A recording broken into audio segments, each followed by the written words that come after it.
नमस्कार दोस्तों, एक दिन में किस तरीके से आपके मार्क्स बूस्ट कर सकते हैं आज की वीडियो में बताने वाला हूँ। एक भी पॉइंट स्किप मत करो, नहीं तो आपके मार्क्स भी स्किप हो जाएंगे। ठीक है, तो चलिए वीडियो को शुरुआत करते हैं।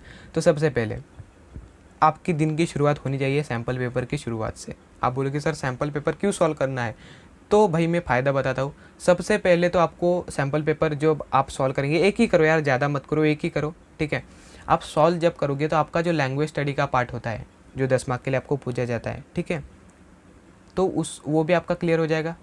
मतलब एक आइडिया लग जाएंगे कि उसमें क्या क्या पॉइंट्स होते हैं। दूसरी बात, जो आपका पैसेज का पार्ट होता है, जैसे कि पोइट्री सेक्शन हो गया, उसके बाद जो है जो टेक्सचुअल पैसेजेस का जो आपका, या फिर नॉन टेक्सचुअल पैसेजेस का जो पार्ट है, वो उसमें प्रैक्टिस हो जाएंगी। ठीक है, प्लस जो है आपका ग्रामर में भी आपको प्रैक्टिस हो जाएंगी। उसके बाद राइटिंग स्किल्स में भी आपको एक आइडिया लग जाएंगे क्या क्या आपको लिखना पड़ता है या फिर कितना लिखना पड़ता है। बट मेन बात ये तो है कि आपकी प्रैक्टिस हो जाएंगी, बट उससे भी मेन बात यह है कि आपके वीक पॉइंट्स आपको पता चलेंगे। ऐसा तो कोई महारत ही नहीं है कि जिसको सभी के सभी पॉइंट्स आएंगे। कुछ ना कुछ पॉइंट में, कुछ ना कुछ पॉइंट में वो अटकेगा ही। एक तो यहाँ पे वो लैंग्वेज स्टडी में अटकेगा, या फिर पैसेज वाले पार्ट टेक्सचुअल या फिर नॉन टेक्सचुअल में, या फिर जो पोइट्री का सेक्शन है उसमें, या फिर ग्रामर में, या फिर राइटिंग स्किल्स में, कहाँ पे ना कहाँ पे अटकेगा। एंड जिस पार्ट में आप अटके उसमें लटकना नहीं है। उस पार्ट को आप, एक दिन बचा है, उस पार्ट को यूट्यूब पे जाके सर्च करके, या फिर आपके जो क्लास टीचर है या फिर सब्जेक्ट टीचर है उसको, मतलब उनसे थोड़ा बहुत जानकारी लेके, या फिर आपके जो बड़े भैया है बहन है उससे थोड़ी बहुत जानकारी लेके वो क्लियर कर लेने हैं। ठीक है, यही फ़ायदा है सैम्पल क्वेश्चन करने का, कि आपको वीक पॉइंट्स पता चलेंगे एंड वीक पॉइंट को आपको स्ट्रॉन्ग पॉइंट कर लेना है एक दिन में। समझ में आई मेरी बात? उसके बाद अब देख लो यार, किस सेक्शन में किस तरीके से प्रैक्टिस करनी है ये भी आपका भैया बताएंगा। ठीक है, तो सबसे पहले लैंग्वेज स्टडी का पार्ट होता है, एकदम ईजी पार्ट होता है, बच्चा भी मार्क्स ला लेगा। जो 5वीं का बच्चा है उसमें भी मार्क्स ला सकता है। तो लैंग्वेज स्टडी में कुछ भी मत करना है। ठीक है, आप बोलोगे सर भैया कुछ भी नहीं, क्या बोल रहे हैं आप, कुछ भी नहीं करना है? हाँ, कुछ भी नहीं। इसका कारण जान लो। इसका कारण जो है, तो भैया ज़्यादातर जो यहाँ पे लैंग्वेज स्टडी के क्वेश्चन होते हैं वो बहुत ईजी होते हैं यार। ठीक है, जैसे कि ऐड प्रेफिक्स सफिक्स, या फिर जो आपको वर्ड चेन बनानी होती है, या फिर एक आध शब्द दिया होगा उसको, मिसिंग वर्ड को आपको भरना पड़ेगा, ये बहुत ईजी चीज़ें होती है। तो मैं तो यही बोलूँगा कि सैम्पल पेपर से ही हो जाएगा आपका। ठीक है, एक आपको आइडिया लग जाएगी कौन कौन से पॉइंट होते हैं। That is it. एंड कभी उसमें भी आपको टेंशन है तो ऐसा मत समझो कि आप सबसे बड़े भुलक्कड़ है या फिर बुद्धू है। जो टॉपिक नहीं आता, मैंने बोला है, उसको यूट्यूब पे जाके सर्च कर लो कि उसको किस तरीके से करना है। अब दूसरी बात, पैसेजेस में देखा जाए तो ये देख लो मेरी बात, पैसेजेस में टेक्चुअल एंड नॉन टेक्चुअल आता है। एंड जो दूसरा पार्ट आता है वो होता है, पोइट्री में भी पैसेज आता है आपको। ठीक है, पोइट का जो पैसेज होता है वो आपको आता है। तो उसमें क्या करना है, पैसेज को प्रैक्टिस करने की यहाँ पे कोई ज़रूरत नहीं है। मतलब आपका जो आपने सैम्पल पेपर किया है उससे भी आपको आइडिया लग जाएगा। एंड बेसिकली देखा जाए तो यार, पैसेज में से मतलब आंसर आपको लिखना आता ही है, पैसेज में से ढूंढना होता है और उसको लिखना होता है। तो उसमें कोई चिंता वाली बात नहीं होती, आप इजीली कर लोगे। बट बहुत टेंशन वाली बात क्या है कि आप यहाँ पे जो आपका सेक्शन होता है, कौन सा वाला सेक्शन, जो कि आपको पर्सनल रिस्पांस में पूछा जाता है, वो पर्सनल रिस्पांस में बहुत से स्टूडेंट फंस जाते हैं। तो उसमें आपको यही कहना चाहूँगा कि पर्सनल रिस्पांस में आपको फंसना नहीं है। पर्सनल रिस्पांस में ट्राई करो कि एटलीस्ट आपको 4 से 6 लाइन लिखने। कितने? 4 से 6 लाइन। 4 लाइन भी लिखे तो बहुत अच्छे हो गए। एंड क्वेश्चन इतने ईजी पूछे जाते हैं, जैसे कि आपका, मतलब आपका आइडियल कौन है। ठीक है, उसके बारे में मत लिखिए, मतलब जो कुछ भी आपके विचार है वो लिखिए। या फिर आपको खेलना पसंद है कि नहीं। ठीक है, या फिर ऐसे भी पूछ सकते हैं कि आपको दूसरों को हेल्प करना पसंद है कि नहीं, क्यों पसंद है। ठीक है, मतलब इतने इजी क्वेश्चन पूछे जाते हैं यार कि बच्चा भी बता देगा। बट सुन लो, सबसे पहले क्या करना है आपको, वो 4 से 6 लाइन में लिखना ही लिखना है। एंड दूसरी बात जो है, ग्रामेटिकल मिस्टेक नहीं करनी है। तीसरी बात, कटपिट नहीं करनी है। ये 3 बातें आपको 2 में से 2 मार्क्स दे देंगे। एंड और एक बात, चौथी बात मैं बताना चाहूँगा, टॉपिक जो दिया है उसके रिलेटेड ही लिखो। ये 4 बात आप कर लोगे तो 2 मार्क्स आपको फिक्स मिलेंगे। क्या? सबसे पहले जो कुछ भी टॉपिक दिया है उसके रिलेटेड ही लिखो। जो कुछ भी पॉइंट आपको क्वेश्चन पूछा है उसके रिलेटेड लिखो। कुछ भी फालतू की बातें मत लिखो, नहीं तो आपको कम मार्क्स मिलेंगे। दूसरी बात, 4 से 6 लाइन तो लिखना ही लिखना है। ठीक है, जिससे आपको मार्क्स मिलेंगे। कंटेंट थोड़ा कम भी हुआ तो चलेगा, बट 4 से 6 लाइन होना चाहिए। 10-10, 12-12 लाइन लिखने की ज़रूरत नहीं है। तीसरी बात, ग्रामेटिकल मिस्टेक नहीं करना है। ग्रामेटिकल मिस्टेक करोगे तो आधा मार्क्स भी कट सकता है, इवन 1 मार्क भी कट सकता है, कुछ भी लिखोगे तो, ठीक है। चौथी बात, कटपिट नहीं करना है, इससे भी आपका आधा मार्क्स कट सकता है, कभी गंदा दिखा एग्जामिनर को तो वो ऐसा होता भी है, ठीक है। तो ये बात जान लो, समझ ली। अब उसके बाद ग्रामर सेक्शन आता है, आपको भी पता है यार, पोएट्री नहीं, जो आपको पैसेज के बाद ग्रामर का सेक्शन होता है, पता है ना आपको, जिसमें आपको डायरेक्ट इनडायरेक्ट हुआ, उसके बाद जो है आपको जो है यहाँ पे मतलब नरेशन पूछ लिया, या फिर वॉइसेस के बारे में पूछ लिया, या फिर कुछ टॉपिक्स है उसके बारे में पूछ लिया। तो उसमें मैं आपको यही बताना चाहूँगा कि ग्रामर में बहुत ऐसा तो नहीं है कि ग्रामर में आपको कुछ नहीं आता है, एंड कुछ नहीं आता है तो कोई इश्यू वाली बात नहीं है। मैं आपको बोलूँगा, दिनेश सर लाइव स्टडी नाम का चैनल है, उसमें जाओ, सर्च करो, जो कुछ भी ग्रामर का टॉपिक आपको नहीं आता मैं आपको बताना चाहूँगा। इसलिए मैं बोला था कि यार आपको यूट्यूब पे सर्च करना है, सबसे पहले क्या सर्च करना है, class 10th SSC Maharashtra board grammar topics, जो कुछ भी टॉपिक्स है उसको देख डालो, एंड उसमें से जो जो टॉपिक आपको नहीं आते या फिर लगता है कि नहीं यार ये मतलब मुझे जो है एग्ज़ाम में नहीं आएंगे, या फिर उसके बारे में मुझे नहीं आता कुछ, तो वो टॉपिक आपके वीक टॉपिक हुए, तो उन वीक टॉपिक को आपको स्ट्रॉन्ग करना है। स्ट्रॉन्ग कैसे करोगे, जब आप उसको जो है समझ लोगे कि उसमें क्या क्या होता है। वो कहाँ से समझोगे, एक तो आपके टीचर से, या एक तो आपके भैया बहन उससे, या फिर आपके जो यूट्यूब चैनल से उससे, ठीक है। कहीं से भी कर लो, बट करो, ठीक है, कूल। उसके बाद नेक्स्ट पोएट्री सेक्शन। अब पोएट्री सेक्शन में जो है ना आपको मीनिंग नहीं आता है। अब हम कभी देखा जाए तो हमें मराठी और हिंदी में हमें मीनिंग लिखना पड़ता है, बट इसमें एक अच्छी बात है कि हमको मीनिंग नहीं लिखना पड़ता है, ठीक है। तो इसमें कुछ नहीं करना यार, एक तो इसमें सोमत भी नहीं पूछा जाता। सोमत मतलब क्या, पर्सनल रिस्पॉन्स। सिर्फ और सिर्फ आपको पैसेज दिया होता है, इस पैसेज से आंसर ढूंढने पड़ते हैं, तो ज़्यादातर कठिन नहीं होता है, आप इजीली सॉल्व कर लेते हो, ठीक है। तो उसमें कोई इशू वाली बात नहीं है। बस एक ही पार्ट होता है जो पोएट्री में आपको थोड़ा बहुत अड़चन क्रिएट कर सकता है, वो है एप्रिसिएशन। तो एप्रिसिएशन में भी मैं आपको एक ट्रिक बताना चाहूँगा। एक तो आपका आता है टाइटल, पोएम का नेम, सॉरी टाइटल मतलब पोएम का नेम ही हुआ है यार वो, ठीक है। उसके बाद पोएट का नेम, उसके बाद आपको आता है राइमिंग स्कीम, उसके बाद आता है आपको फिगर ऑफ स्पीच, एंड एक आता है सेंट्रल थीम। तो टाइटल तो यार आपको पैराग्राफ में ही दिया रहेगा कि उसका टाइटल क्या है, पोएट का नाम भी आपको उसमें ही दिया रहेगा।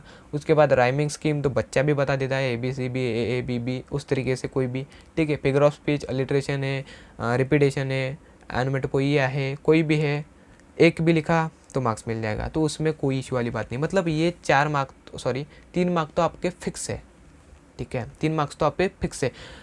तो सिर्फ आपको करना क्या है, वो है सेंट्रल थीम एंड आइडिया। मैं आपको बताना चाहूँगा, figure of speech and central theme of idea कर लो, ठीक है। जो कुछ भी यहाँ पे अप्रिसिएशन होंगे हर पोएम के, फिगर ऑफ स्पीच एंड उसके बाद जो है क्या बोलते हैं उसमें जो सेंट्रल थीम एंड आइडिया है, मतलब उसमें संदेश क्या देना चाहते हैं कवि, उसके बारे में लिख लो। आपको 2 में से 2 मार्क्स मिल जाएंगे, फिगर ऑफ स्पीच में भी 1 में से 1 मार्क मिल जाएगा। समझ में आई मेरी बात, ओके। उसके बाद अब हमने देख लिया टेक्सचुअल पैसेज, पोएट्री सेक्शन, उसके बाद ग्रामर का सेक्शन। अब आते हैं हमारे मेन पॉइंट पे, वो मतलब है नॉन टेक्सचुअल पैसेज। अब नॉन टेक्सचुअल पैसेज मतलब वो कि आपका जो किताब होता है उसमें से नहीं आता, ठीक है। तो उसमें भी ऐसा नहीं है कि बहुत रॉकेट साइंस होता है, नहीं, कुछ भी नहीं, बहुत इजी होता है। उसमें अभी आपको पैराग्राफ में से ही क्वेश्चन ढूंढना होता है, उसका आंसर, ठीक है, एंड वो आप इजीली कर लोगे। बट कहाँ पे फंसोगे, तो पर्सनल रिस्पॉन्स पे। पर्सनल रिस्पॉन्स पे मैंने बोला है कुछ नहीं करना है, आपको सिर्फ और सिर्फ 4 से 6 लाइन लिख लेनी है, प्रैक्टिस की बिल्कुल भी ज़रूरत नहीं है। इजी टॉपिक ही पूछे जाएंगे, ठीक है, इजी टॉपिक पूछा जाएगा। मैंने क्या बोला था, टॉपिक रिलेटेड ही लिखो, ठीक है, जो टॉपिक दिया उसके रिलेटेड लिखो। 4 से 6 पॉइंट में ग्रामेटिकल मिस्टेक नहीं होनी चाहिए एंड कटपिट नहीं होनी चाहिए। ये 4-5 पॉइंट आपको जो है ध्यान में रखने हैं जब आप जो आपका पर्सनल रिस्पॉन्स से लिखेंगे। अब सर तभी भी मेरे से कटपिट हो जाती है या फिर मैं पॉइंट्स नहीं लिख पाता, तो मैं क्या बोलूँगा यार, आपको एक है जो है ना, एक रफ शीट बुला लेनी है। कहाँ से, घर से नहीं, आपके सर जो है, सर या फिर मैडम जो कुछ भी होंगे, तो उनको बोलना कि हमें जो है यहाँ पे एक रफ शीट दे दो आप, ठीक है। अब बहुत से स्टूडेंट यहाँ पे कंफ्यूज हो गए, सर इंग्लिश के पेपर के लिए रफ शीट, हाँ जी रफ शीट लगती है, लगती तो नहीं है बट आपको करना है यूज़। अब मैं उसका फ़ायदा बताता हूँ। जब आप रफ शीट लेंगे एंड पर्सनल रिस्पॉन्स पे आपकी कटपिट से बचना है आपको, ठीक है ना, अच्छी तरीके से, कभी आपको 2 में से 2 मार्क्स चाहिए, यह पर्सनल रिस्पॉन्स में ही नहीं, आपके राइटिंग स्किल में भी बहुत फ़ायदा होगा। तो सबसे पहले आपको क्या कर लेना है कि पर्सनल रिस्पॉन्स में आपको क्या क्या लिखना है वो एक आपके जो रफ शीट है उसमें लिख लो कि हाँ अच्छा अच्छा ये मुझे लिखना है, ये मुझे लिखना है।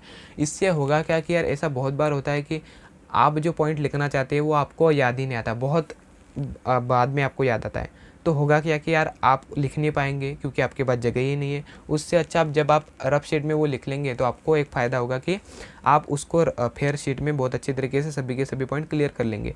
दूसरी बात, कट पीट बहुत होती है, ग्रामेटिकल मिस्टेक्स होती है, तो वो भी आप उससे बचेंगे। ठीक है। उसके बाद आता है आपको नॉन टेक्सचुअल पैसेज के बाद वो होता है समरी। मतलब उसमें जो नॉन टेक्सचुअल पैसेज होता है उसमें समरी आपको करना पड़ती है। तो समरी में बहुत से स्टूडेंट जो है ना कंफ्यूज होते हैं, सर क्या करूँ, आता ही नहीं, 5 मार्क के लिए होता है, सर क्या करूँ।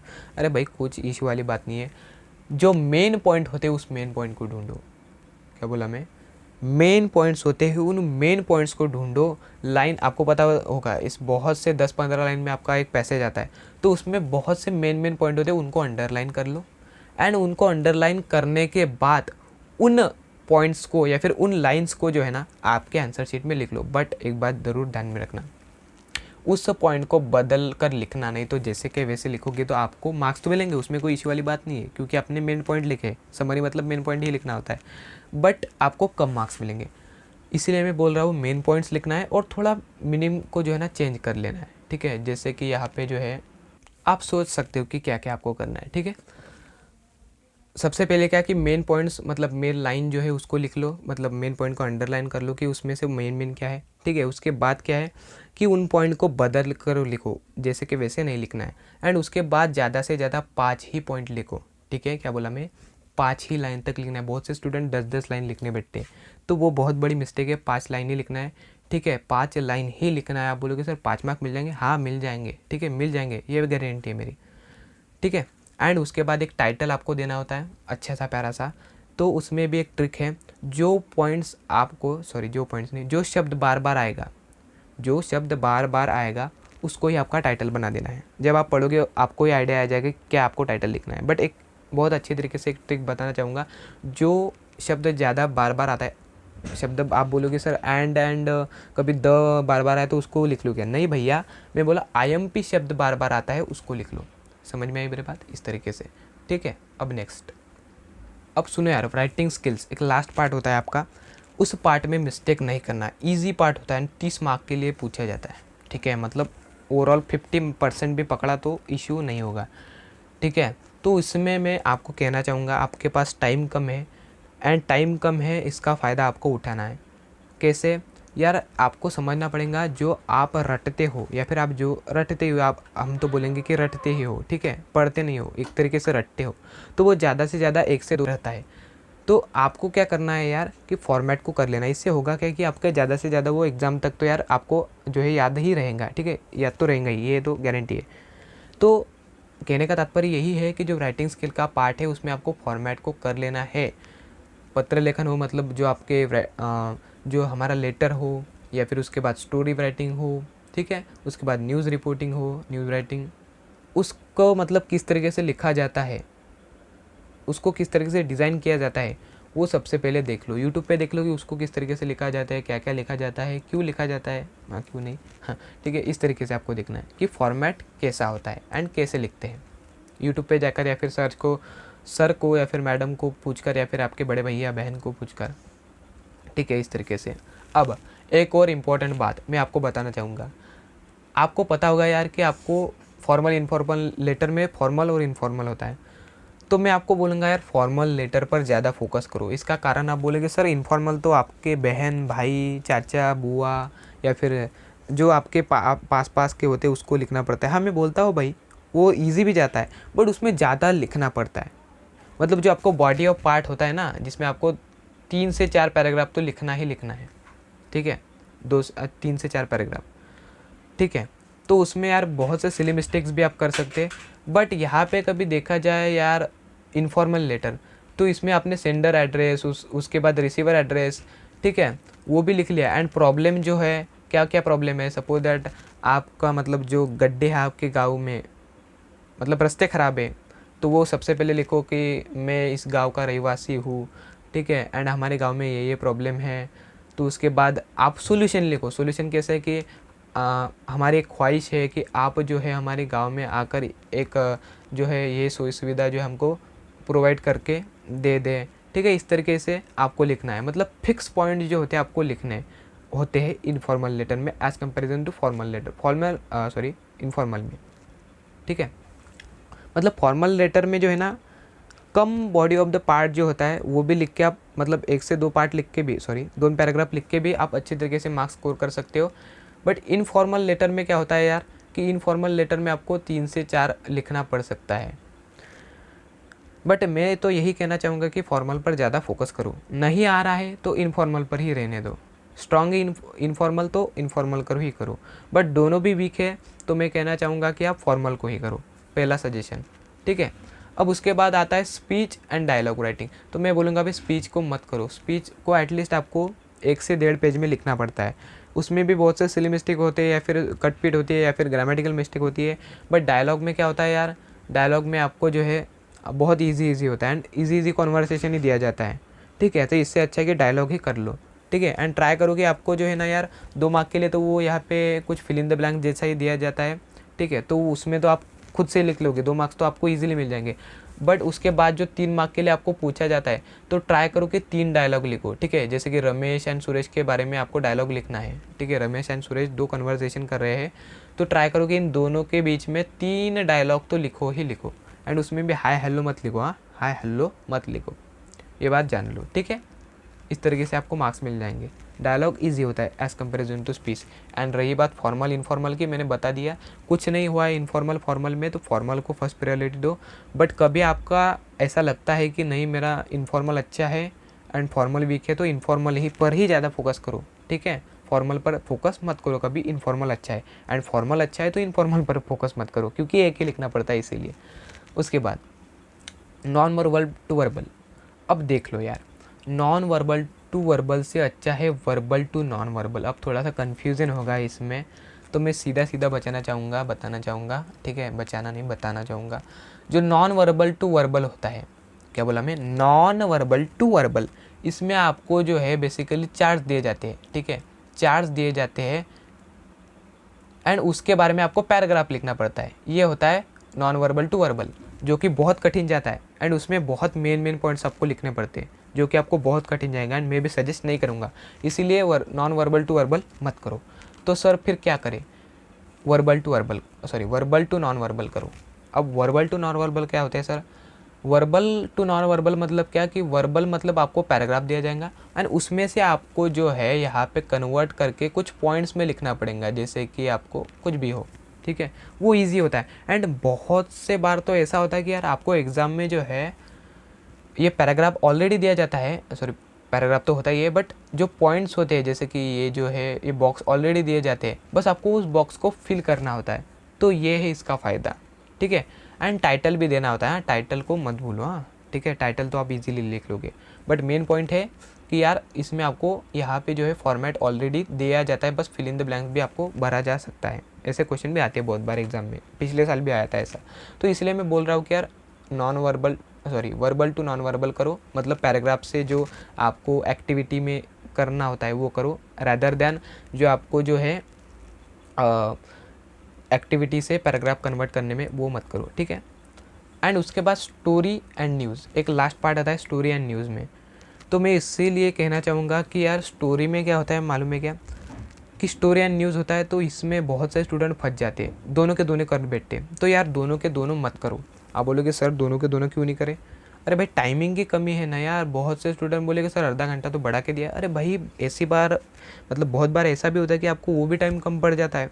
तो इसीलिए बोल रहा हूँ यार, जो अच्छा टॉपिक है जैसे कि स्टोरी एंड न्यूज़, दोनों में से देख लो कि कौन सा टॉपिक जो है यहाँ पे इजी लग रहा है आपको, कि उसमें जो है आप ज़्यादा से ज़्यादा पॉइंट लिख पाओगे ना, अच्छे तरीके से लिख पाओगे, तो उसको सबसे पहले करो, ठीक है।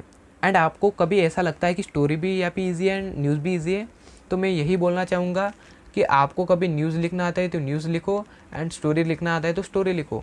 बट ट्राई करो कि कभी यहाँ पे दोनों भी नहीं लिखने आते तो यहाँ पे ज़्यादा से ज़्यादा न्यूज़ पर फोकस करो, क्योंकि न्यूज़ में क्या होता है ना यार, स्टोरी में कभी कभी जो है आपको टाइटल दिया जाएगा एंड उस टाइटल से आपको स्टोरी बनाने में बोलेंगे, या फिर आपको जो है आधा कुछ पैराग्राफ दिया जाएगा एंड उसमें कंटिन्यू करने को बोलेंगे, आपको आएगा भी नहीं क्योंकि आपको इंग्लिश आती नहीं, बहुत से स्टूडेंट को समझ में ही नहीं आएगा। ठीक है, तो उससे अच्छा यही है यार कि जो न्यूज़ राइटिंग होते हैं, न्यूज़ में क्या होता है यार, आपको मालूम है क्या, न्यूज़ में आपको दिया जाएगा कि सपोज दैट रेनफॉल हुआ था एंड उस रेनफॉल में बहुत सी भीड़, मतलब जो फार्म है वो बह गए थे, घर बह गए थे, तहस महस हो चुका था। ठीक है, तो कभी ये पॉइंट आया आपको तो आप बहुत अच्छी तरीके से लिख पाएंगे, हाँ अच्छा अच्छा ये हुआ था इस गांव में। तो मतलब सीधा सीधा यार एक फॉर्मेट होता है, जैसे कि आपको यहाँ पे डेट लिखना पड़ता है, गांव का नाम लिखना पड़ता है। ओके, उसके बाद सबसे पहले ऊपर टाइटल देना पड़ता है उसके बाद यहाँ पे डेट एंड जो गांव का नाम होता है वो।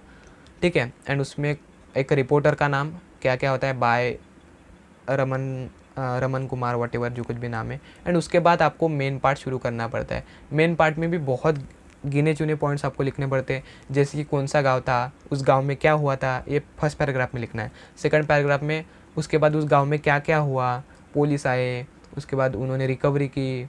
ठीक है, जो कुछ भी IAS साहब आए, उन्होंने भी सब कुछ भी, मतलब एक एग्जाम्पल की तरह से बता रहा हूँ कि रिकवरी किस तरीके से की।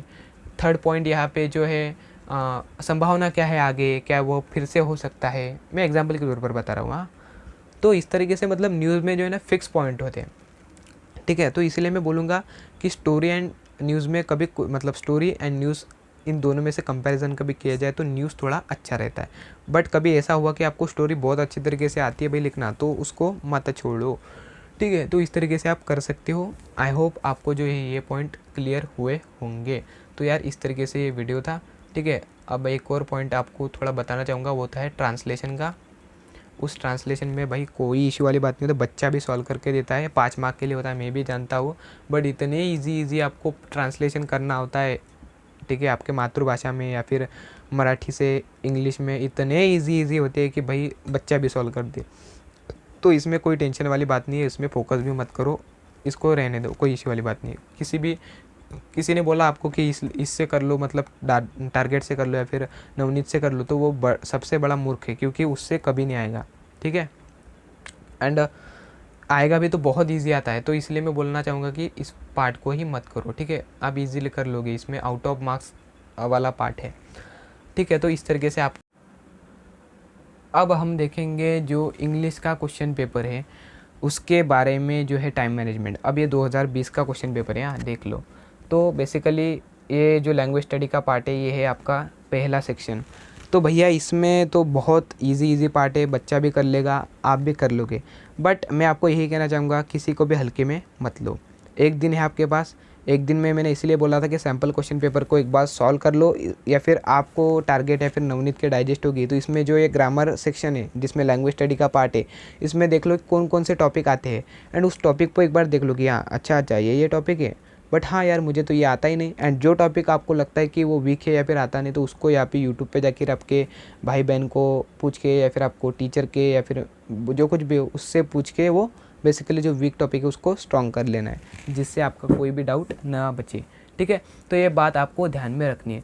अब सर क्या क्या करना है ये भी बताओ। तो भाई सबसे पहले तो क्वेश्चन मत लिखो, क्वेश्चन नंबर ही लिखो। बहुत से स्टूडेंट क्या करते हैं, क्वेश्चन भी लिख लेते हैं एंड क्वेश्चन नंबर भी लिख लेते हैं, तो ये सबसे बड़ी गलती है। सिर्फ और सिर्फ आपको, जैसे देख लो क्वेश्चन नंबर 1 है, इसमें से ए है, उसमें से A1 का 1 है, पहला क्वेश्चन है, तो इस तरीके से ही लिखना है, ज़्यादा आपको नहीं लिखना है, इससे आपका टाइम वेस्ट होगा और कुछ नहीं। ठीक है, आप बोलोगे सर मार्क कटेंगे, बिल्कुल नहीं कटेंगे। एंड एक ट्राई करो यार कि अच्छे अक्षर में लिखवा, एटलीस्ट ये जो पहला सेक्शन है लैंग्वेज स्टडी है, उसको तो अच्छा तरीके से प्रेजेंट करो कि अक्षर आपका समझ में आए। ठीक है, आपकी जो हैंडराइटिंग है वो समझ में आए, क्योंकि यार हम बोलते हैं ना first impression is last impression, तो यही है, आपको भी फर्स्ट इंप्रेशन जो है बहुत अच्छे तरीके से डालना होगा। अब कितना टाइम देना है, तो आपको बेसिकली A1, A2 और A3 इस तरीके से 3 एक्टिविटीज़ है जो आपको टोटल 10 मार्क के लिए पूछी जाती है। तो मैं यही बोलूँगा कि 20 मिनट्स में आपको जो है ख़त्म कर देना है, मतलब 1 मार्क के लिए 2 मिनट आपको यूज़ करने हैं। ऐसा देखा जाए तो 15 मिनट में भी आप ख़त्म कर सकते हैं, बट मैं एक ओवरऑल मान रहा हूँ कि 20 मिनट में आप ख़त्म कर दो। ठीक है, अब उसके बाद section 2 textual passage question number 2, जिसमें कभी देखा जाए तो आपको बेसिकली A और B सेक्शन में जो है ये पार्ट बटा हुआ है, जो टेक्सचुअल पैसेज वाला जो पार्ट है A एंड B सेक्शन में बटा हुआ है। तो इसमें क्या क्या करना है ये बात थोड़ा सा जान लो। अब इसमें जो क्वेश्चन नंबर 2 है, इसमें जो A1 है, A का A1, तो तो इसमें आपको क्या पूछा जाएगा 2 मार्क के लिए, एक्टिविटी। तो इसको आपको ज़्यादा से ज़्यादा कितना मिनट देना है, 2 मिनट, ठीक है। 1 मिनट आपको जो है ये पैसेज है इसमें आंसर ढूंढ लो, एंड 1 मिनट में या फिर आधे मिनट में ये जो आंसर है वो लिख लो। हाँ, एक बात ज़रूर जान लो कि आपको जो है कभी एक्टिविटी बेस्ड क्वेश्चन होगा कि जैसे कि आपको जो है इस तरीके से कुछ बॉक्स दे रहेंगे वो फिल करने पड़ेंगे, तो उस तरीके से वो जो एक्टिविटी है वो निकालना होगा उसी तरीके से। तो ये बात आपको जान लेनी है, ठीक है। ये बात आप आपके दिमाग में पढ़ लो, ठीक है, मतलब हम बोल सकते हैं कि घुसा लो। अब उसके बाद A2 है, क्वेश्चन नंबर ए का क्वेश्चन नंबर देख लो यार 2 है, उसके ए का A2 का, ठीक है। तो थोड़ा सा आपको लगने मतलब पढ़ने में भी थोड़ा सा कन्फ्यूजन होगा, बट देख लो ये जो A2 है क्वेश्चन नंबर 2 का, तो इसमें जो है बेसिकली आपको ट्रू और फॉल्स यही दिया रहेगा, ट्रू और फॉल्स या फिर फिल इन द ब्लैंक्स या फिर रीअरेंज करना होगा। तो ये भी आपको 2 मिनट में ही निपटा देना है भैया, 2 मिनट में, ज़्यादा टाइम मत लगाओ इसमें, ठीक है।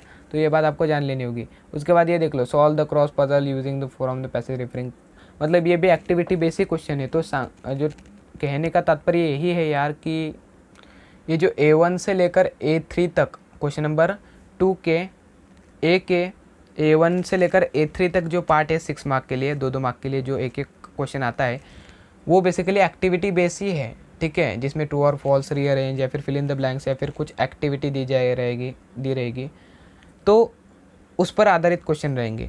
तो उस मतलब वो बेसिकली बहुत ईजी रहेंगे, ठीक है। बस आपको एक एक वर्ड में आंसर लिखना पड़ेगा, ठीक है।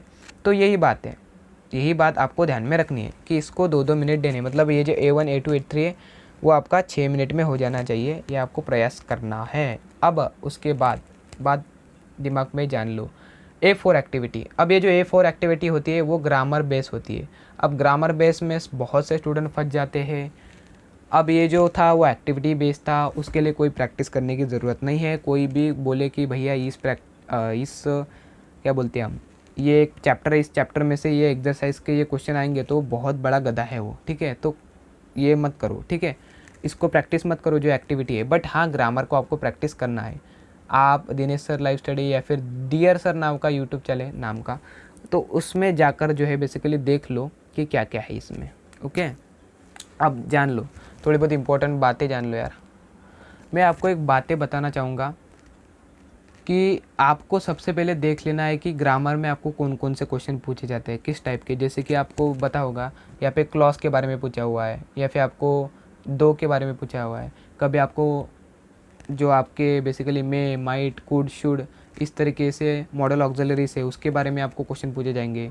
आपको गोइंग टू के बारे में क्वेश्चन पूछे जाएंगे, एज सून एज पॉसिबल, इस तरीके से, ठीक है, नो सूनर देन, ओके। तो इस तरीके से क्वेश्चन आते हैं, ठीक है। मतलब इस तरीके से कुछ ग्रामेटिकल टॉपिक्स है, उन सभी टॉपिक्स को आपको देख लेना है। उसमें से देखना है कि आपको कौन से टॉपिक नहीं आते। जो टॉपिक आते हैं वो करके क्या फ़ायदा, मैं ऑलरेडी बोल चुका हूँ। जो टॉपिक आते हैं वो तो आपको आते ही है, आप तो भूल नहीं जाओगे। बट जो आपको टॉपिक नहीं आते या फिर आपके वीक है, तो उसको कर लो यार, एक दिन है, एंड उस एक दिन को अच्छी तरीके से इसमें ही यूज़ करो, ठीक है, जिससे आपका ये 2 मार्क भी भले क्यों ना हो वो आपको फिक्स मिल जाए।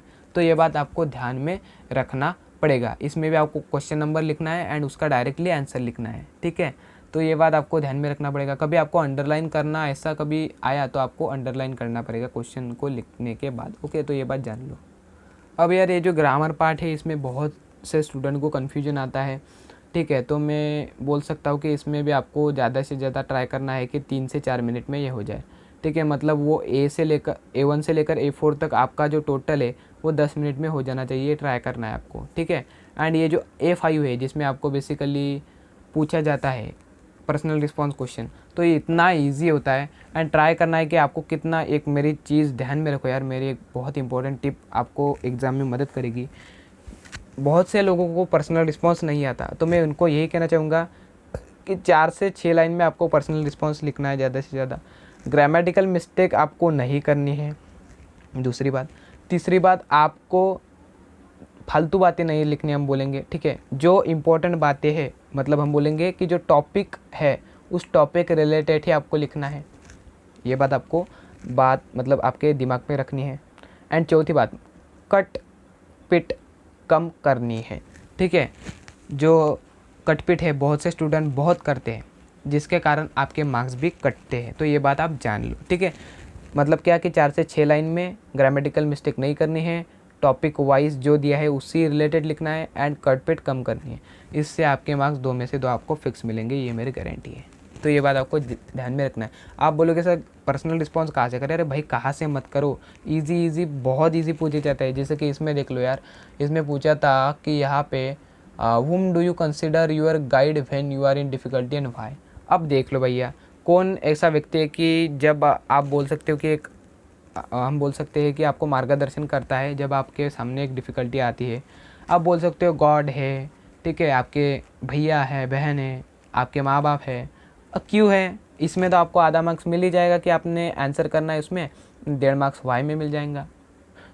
वाई में तो आप लिख सकते हैं कि आपके मोटिवेशन है, हर बार वो बेसिकली मुझे अच्छी तरीके से गाइड करते रहते हैं, ठीक है। जब भी मैं डिफ़िकल्ट कंडीशन में आता हूँ तो बेसिकली वो मुझे प्रॉब्लम क्या है इसका सोल्यूशन वो देते रहते हैं, जिससे मुझे एक मोटिवेशन मिलता है, ठीक है। तो यही है कि आप इस तरीके से आंसर लिख सकते हैं। तो यही आपको करना है, ठीक है। आई होप ये समझ में आया होगा। अब ये हुआ ए एक्टिविटी के बारे में। अब बी एक्टिविटी देख लो यार। अब ये जो बी एक्टिविटी है इसमें भी आपको B1 से लेकर B5 तक ऐसे 5 क्वेश्चन पूछे जाएंगे। अब कैसे लिखना है, क्या लिखना है बताता हूँ। सबसे पहले देख लो, इसमें भी यार चूज़ द करेक्ट अल्टरनेटिव। मतलब मैंने यही बोला था, A1 से लेकर A3 तक आपको fill in the blanks, true और false, rearrange the sentences and उसके बाद जो एक्टिविटी बेस्ड क्वेश्चन, इस तरीके से ही इजी क्वेश्चन आपको रहेंगे। तो इसको मैंने पहले ही बोला था कि आपको ये सारे क्वेश्चन नहीं लिखने। बहुत से स्टूडेंट ये सभी के सभी लिख के आंसर लिख देते हैं, नहीं, ऐसा नहीं करना है। ये क्वेश्चन नंबर है, उसका डायरेक्टली आंसर लिख के उसका आंसर लिख लो, ठीक है। तो यही होता है। अब कितना मिनट देना है, मैंने बोला था कि B1 से लेकर B3 तक आपको 2-2 मिनट में ख़त्म कर देना। मतलब ये जो B1 से लेकर B3 तक है ये 6 मिनट में आपको ख़त्म हो जाना चाहिए, इतना टारगेट आपको रखना है। अगर देख लो यार कितना MCQ टाइप का क्वेश्चन है, सिर्फ आंसर तो लिखना है। कितना टाइम लगेगा आंसर लिखने में? एक वर्ड तो लिखना है आपको, बस ढूंढने में टाइम लगेगा, तो इतना तो आपको करना ही पड़ेगा, ठीक है। तो ये बात जान लो। एंड उसके बाद मैंने जैसे बोला B2 एंड B3 किस तरीके से होते हैं। अब B4 जैसे मैंने बोला था, B4 जो है बेसिकली क्या होता है, तो ग्रामेटिकल बेस्ड क्वेश्चन होता है। तो मैंने यही बोला था कि ग्रामेटिकल बेसिकली इनडायरेक्ट हुआ, डायरेक्ट नरेशन हुआ एंड वॉइसेस हुआ। तो ये थोड़े से डिफ़िकल्ट टॉपिक होते हैं जो स्टूडेंट को ईजीली समझ में नहीं आते। तो इसमें बहुत टाइम चला जाता है, या फिर सिली मिस्टेक्स कर देते हैं। जहाँ पे कॉमा लगाना आता है वो यहाँ पे लगाते नहीं है, जिसके कारण भी उनका मार्क्स कट जाता है। तो बहुत से सीधी बातें हैं यार कि जो यहाँ पे वो यूज़ न करने के कारण उनके मार्क्स कटे। इसीलिए मैं बोल रहा हूँ कि इसमें थोड़ा टाइम ज़्यादा लगे तो चलेगा, बट सिली मिस्टेक्स नहीं करना है, घाई नहीं करनी है। यहाँ पे कभी आप घाई करोगे तो बहुत घटिया इफेक्ट आपके पेपर में पड़ेगा, ठीक है। तो भैया 2 क्वेश्चन आपको पूछे जाते हैं, तो मैं तो बोलूँगा 4 मिनट में ही ख़त्म करने का प्रयास करो। मतलब एक क्वेश्चन को 2 मिनट दो भैया, ठीक है। 1 मिनट समझने में, 1 मिनट लिखने में। ज़्यादा लगे 1-2 मिनट तो चलेगा, कोई इशू वाली बात नहीं है। इधर से उधर नहीं हो जाएंगे दुनिया। एंड मैंने बोला था कि ग्रामेटिकल में आपको मतलब ग्रामर के सेक्शन में यही करना है। यही मतलब क्या कि जो ग्रामर के सेक्शन में जो है बेसिकली नवनीत हो या फिर टारगेट हो, आपको दिए होंगे ग्रामर के सेक्शन में कौन कौन से टॉपिक है। एक बार उसको देख लो भाई, मेरे सभी टॉपिक को देख लो कि ग्रामर में कौन कौन से टॉपिक आते हैं। एंड उसमें से जो टॉपिक आपके वीक है या फिर नहीं आते उसको ही करो। जो आते हैं उनको करने से कोई फ़ायदा नहीं है, जो आते नहीं है उनको ही करो, ठीक है। तो ये बात जान लो। A5 में फिर से देख लो यार, ये जो है बेसिकली पर्सनल रिस्पॉन्स होता है। तो मैंने इसमें बोला था कि ज़्यादा से ज़्यादा आपको 5 मिनट देने हैं। कितने मिनट? 5 मिनट। एंड कितना बोला था मैंने?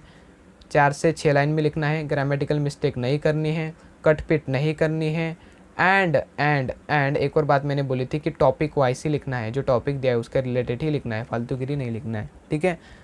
अब देख लो ये जैसे कि sports are important in our life. अब देख लो भैया कितना इजी था ये भी। तो यही लिखना है आपको। मतलब बेसिकली इतने इजी पर्सनल रिस्पॉन्स होते हैं कि आपको रटने की कोई ज़रूरत नहीं, आप खुद से ही लिख लोगे। एंड ये जो मैंने बातें बोली है वो कभी कर लिया तो बहुत अच्छे तरीके से आप मार्क्स स्कोर कर लोगे, ठीक है। तो जान ली मेरी बात कि जो ये क्वेश्चन नंबर आपका 2 था, इसमें A एंड B सेक्शन था, आपको 15-15 मिलकर 30 मिनट आपको देने हैं, ठीक है। अब पोएट्री सेक्शन में जो है बेसिकली A एंड B, इसमें भी 2 सेक्शन में बटा हुआ है, ठीक है। अब A एंड B में कभी देखा जाए तो आपको, अब देख लो A जो है इसमें भी 4 क्वेश्चन पूछे जाएंगे। देख लो A में 4 क्वेश्चन है, 3 ही क्वेश्चन है। देखो यार मैं आपको दिखाना चाहूँगा A1, A2 एंड A3। तो देख लो सबसे पहले जो A1 क्वेश्चन होता है आपको एक्टिविटी बेस होता है, उसके बाद जो है ये जो A2 होता है, मतलब A1 एंड A2 ये बेसिकली हम बोल सकते हैं कि एक्टिविटी बेसिक क्वेश्चन है, मतलब पैराग्राफ पर बेसिक क्वेश्चन है। ऐसा देखा जाए तो सभी क्वेश्चन पैराग्राफ बेस है, बट हाँ हम बोल सकते हैं कि वो एक्टिविटी बेस है, ठीक है। तो इसमें मैंने बोला था ऑलरेडी, ऐसे कभी क्वेश्चन हो तो 2-2 मिनट में आपको निपटा देने हैं, ठीक है। बट बहुत बार होता है क्या यार, पोएम का मीनिंग समझने में थोड़ा डिफ़िकल्टी आता है, क्योंकि उसमें वर्ड से थोड़ी डिफ़िकल्ट होता है। तो आप ट्राई कर सकते हो कि ज़्यादा से ज़्यादा 3-4 मिनट में हो जाए। कितना मिनट में? 3-4 मिनट में, ठीक है। मतलब टोटल ट्राई करो कि A1 एंड A2 एक्टिविटी ये 5 से 6 मिनट में हो जानी चाहिए। अब देख लो यार, ये जो A3 एक्टिविटी होती है, एक प्रकार से हम बोल सकते हैं ग्रामर टाइप की है, ठीक है। इसमें क्या बोला आपको, राइमिंग वर्ड्स आपको ढूंढने हैं, सॉरी राइमिंग पेयर के, ठीक है। तो जो आपके राइमिंग पेयर है आपको ढूंढना है, ठीक है। तो इसमें आपको थोड़ा टाइम लग सकता है, बट एक प्रकार से ग्रामेटिकल क्वेश्चन ही है, हम बोल सकते हैं। तो वो कुछ भी हो यार, आपको जो है इसमें भी बहुत कम टाइम देना है, ठीक है। 2 से 3 मिनट में ये भी आपको निपटा देना है। मतलब ओवरऑल कहने का तात्पर्य यही है कि इसमें आपको रटने की कोई ज़रूरत नहीं है। जैसे कि मराठी, हिंदी में आपको रटना होता है, रटना नहीं होता, बट आपको अर्थ जो है आपको समझना होता है। इसमें अर्थ नहीं भी समझा तो कोई फ़र्क नहीं पड़ता है आपको, ठीक है। सीधा सीधा पैराग्राफ से भी आप आपका आंसर निकाल सकते हो, ठीक है। एंड रही बात राइमिंग वर्ड्स की, तो यार बच्चे को राइमिंग वर्ड्स आते हैं, तो इसमें कोई इशू वाली बात नहीं है, ठीक है। तो इसमें भूल जाओ, कुछ हम बोल सकते हैं कि प्रैक्टिस करने वाली को कोई बात नहीं है पोइट्री में। बट हाँ, ए पार्ट में तो नहीं है, बट बी पार्ट में है। बी पार्ट में कौन सी वाली है, तो वो है एप्रिसिएशन। हाँ जी, एप्रिसिएशन में भी मैं बताता हूँ क्या करना है। तो भैया एप्रिसिएशन में कभी देखा जाए तो टाइटल, राइमिंग स्कीम एंड उसके बाद जो है पोएट का नेम भी पूछा जाता है कभी कभी। उसके बाद जो है figure of speech and central theme, ये आपको जो है ऐसा मिलकर 5 मार्क के लिए पूछा जाता है। तो मेरी बात सुन लो, यहाँ पे कभी देखा जाए title and poet of the name, ये देख लो भैया, टाइटल भी आपको दिया हुआ है, पोएट का नेम भी आपको दिया हुआ है। उसके बाद राइमिंग स्कीम, बच्चा भी पता लेगा कि यहाँ पे first stanza, second stanza, third stanza, जितने भी स्टैंजा हो उसके राइमिंग स्कीम क्या है। फिगर ऑफ स्पीच भैया रट के जा सकते हो, ठीक है। अलिट्रेशन एंड रिपीटेशन, ये इतनी ईजी टॉपिक है कि हर पोएम में ट्राई करना कि अलिट्रेशन एंड रिपीटेशन आता है या नहीं। अलिट्रेशन एंड रिपीटेशन बहुत इजी होता है। रिपीटेशन मतलब वर्ड्स रिपीट होना, ठीक है। अलिट्रेशन मतलब जो फर्स्ट वर्ड है वो रिपीट होना, ठीक है। तो इस तरीके से हम बोल सकते हैं, वर्ड नहीं एक लेटर या फिर अल्फ़ाबेट रिपीट होना, उसको हम बोल सकते हैं अलिट्रेशन। एंड रिपीटेशन में एक वर्ड को रिपीट होना, ठीक है। तो ये बात जान लो। तो ये तो यार इजी होता है, तो ये भी आप बेसिकली करने की भी कोई ज़रूरत नहीं है। जैसे कि यार आप इस पैराग्राफ को भी दे सकते हो, इसमें भी आपको दिया होगा कि आप किस तरीके से जो है अलिट्रेशन एंड रिपीटेशन आपको दिखाई होगा, ठीक है। तो ये बात मेरी जान लो कि आपको जो है बेसिकली इस बात को जान लेना है, ठीक है। देख लो, जैसे कि एक लास्ट टांजा है, इसमें सांस सांस सेंस सेंस वट एवर, ये भी रिपीट हुआ है, रिपीटेशन आप बोल सकते हो, ठीक है। अब उसके बाद जो सेंट्रल थीम एंड आइडिया है, ये आपको बात जो है ना, ये बहुत इंपॉर्टेंट होती है, जो 2 मार्क के लिए पूछी जाती है। अब देख लो यार, 3 मार्क तो आपके फिक्स है, rhyming scheme, figure of speech, title and poet name, ठीक है। तो ये इसमें तो आपको मार्क्स मिल ही जाएंगे 3 में से 3, इसमें कोई इशू वाली बात नहीं है। बट हाँ, जो सेंट्रल थीम एंड आइडिया होता है, इसमें आपको क्या लिखना पड़ता है बेसिकली कि संदेश क्या दिया हुआ है, या फिर कवि क्या बताना चाहता है इस कविता से, तो ये लिखना होता है। तो आपको ये करके जाना पड़ेगा, कुछ नहीं करना है, सिर्फ और सिर्फ देखना है कि बेसिकली ये जो कविता है, इस कविता में कवि ने संदेश क्या दिया है। अब ये कितने लाइन्स का लिखना है, मैं तो बोलूँगा कि ज़्यादा से ज़्यादा 3 से 5 लाइन का लिखो, 2 मार्क्स मिल जाएंगे, ठीक है। बस संदेश लिखो, इतना आपको करना है, दैट इज़ इट, ठीक है। अब एक और इम्पोर्टेंट क्वेश्चन, मतलब एक और इम्पोर्टेंट पार्ट जो है नॉन टेक्सचुअल पैसेज।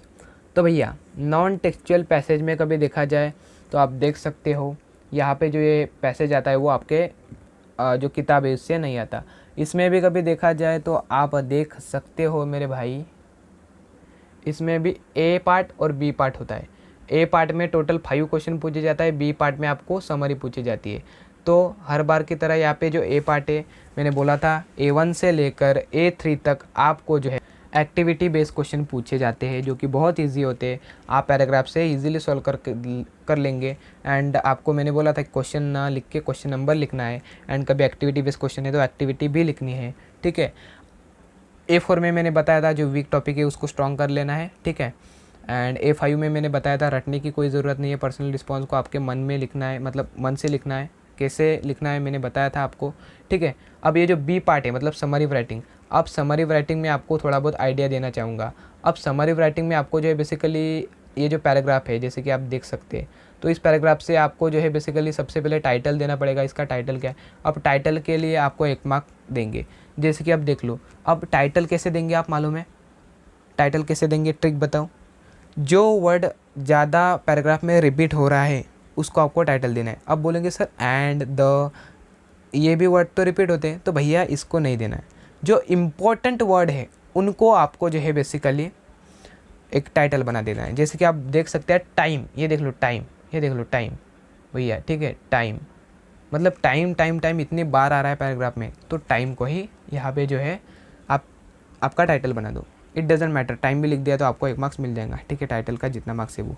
अब रही बात बाकी का समरी बनाने की, तो ट्राई करो कि भाई बहुत से स्टूडेंट क्या करते हैं 10-10 लाइन 15-15 लाइन तक भी जो समरी है वो लिख देते हैं, मतलब फेंका फाक गोष्ठी तो बहुत करते हैं यार ये स्टूडेंट। तो ये नहीं करना है, ज़्यादा से ज़्यादा 5 लाइन तक लिखनी है। आप बोलोगे सर 5 लाइन पागल हो गए क्या आप?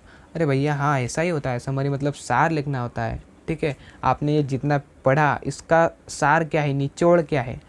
अब सर ये कैसे निकाले, हम तो आता नहीं। अरे भैया जो इम्पोर्टेंट पॉइंट्स है उसको निकालो ना, ठीक है।